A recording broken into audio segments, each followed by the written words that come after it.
Day! This is Rauta and Swedish black metal time here with a band called Karmanjaka. This is an album called Gates of Muspel. Now this is a curious case. When I was searching for the background information of the band while listening to it, I encountered an interesting thing. It seems like the original concept of the band is based on children fairy tales by Astrid Lindgren, a famous writer, especially for her, children fairy tales. And being a skilled writer, she created a lot of famous books and stories. And it seems Karmanjaka is taken from her writings. And origins of the name are related to her stories about brothers Lionheart.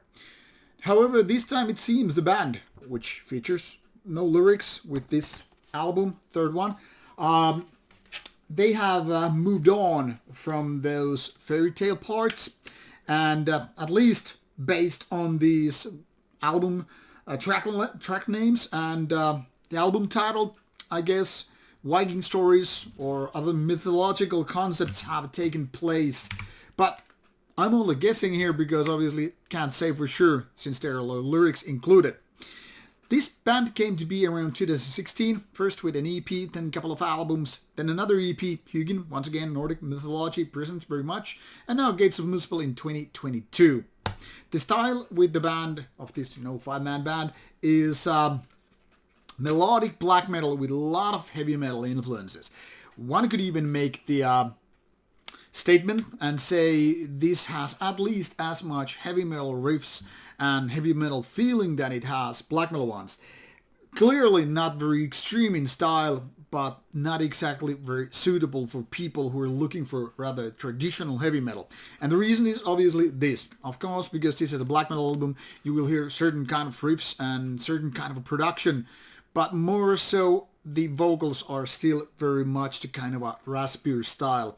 So that might be a deal breaker for people who are looking for some clean, nice heavy metal vocals, but kind of a could otherwise listen to this kind of stuff. Now, if you are coming from a heavy metal background, much like me and other people of my age often are, I mean, there are plenty of good metal music beyond extreme metal such as black metal and death metal, you could really get to like this kind of stuff. I mean, after all, the basic idea with the band is rather interesting. I'll try to describe. Now, there are lots of melodic black metal bands throughout the history from Sweden, and many of them have so-called Swedish sound. More often than not, they seem somewhat similar, and not in bad ways, mind you. There just happens to be this kind of Swedish thing. Now, there is where Karmanjaka actually goes a little bit different direction, and I think it's rather refreshing. The thing here is, these melodies, these riffs and all could be very, very much from, say, 1980s, 1990s kind of heavy metal. There's a lot of kind of a heavy metal feeling with, guitar leads, solos, melodies and stuff like that. Which, again, like I said, is rather refreshing. This doesn't really sound a typical Swedish band. Now, where it goes south, then again, is a little bit more complicated. And mind you, this is just my opinion. You might actually love this album. For example, as you can see here in Metal Access, there's one review of 85%. And I kind of get it.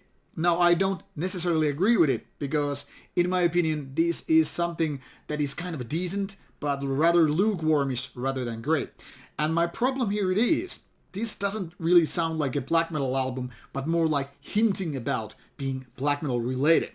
Like said, the production is somewhat rawish, not exactly very supporting about, the heavy metal feeling, which is very much present here. I mean, obviously we're all kind of get used to that when you have heavy metal being present, you're kind of used to having like more powerful sound and skilled, clean vocals. Whereas this is more like the raspier counterparts of all that stuff. So it's like one foot in the black metal territory and the other one, well, in heavy metal. So it's kind of a hybrid. And I personally have a lot of problems when it comes to hybrid genres. Why so? Because thrash sounds best when it's thrash, purely. Black metal, same thing. Death metal, well, I already said it. And heavy metal, unfortunately for me, or people of this kind of stuff, yes, unfortunately like that. Now, there are hybrids which work rather well, but to be honest, I think this could have been worked better if it was more leaning to heavy metal, including the vocals, which are now like kind of a mediocrity when it comes to this kind of stuff. So it's not brave enough, it's not raw enough, it's not violent or grim or dark enough for a black metal album. It's like black metal light, no sugar added, where sugar is Satan and darkness and things like that. When it comes to heavy metal, it all sounds rather weak and like missing something. Once again, those vocals are one of the question marks that raises the eyebrows. Now, there are people who would definitely like this because, like I said, this is basically like no other, or at least there are not too many this kind of band, and that is the forte of this band. But in my opinion, it feels like this band is now arrived to a crossroads place. Like, should we go left or should we go right?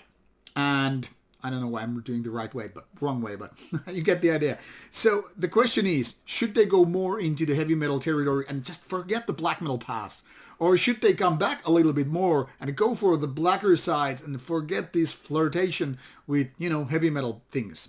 Now, obviously, everybody decides for themselves, and I can only say give this one a go. I think it's worth a listening to, even though I'm not exactly a big fan of this particular CD. Like I said, this is pretty decent. It certainly has some nice ideas and all that, but the execution is not right there. So for me, it's not really great, but definitely worth listening to.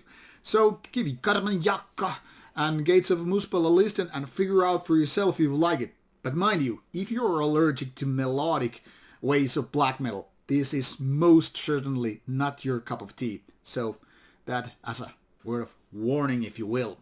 But that's all I could say. Take a look at the links provided in the description box and figure out for yourself. And if you do like it, well, the album is very much available. It was released on 11th of February 2022, so very fresh from the oven still. Enjoy!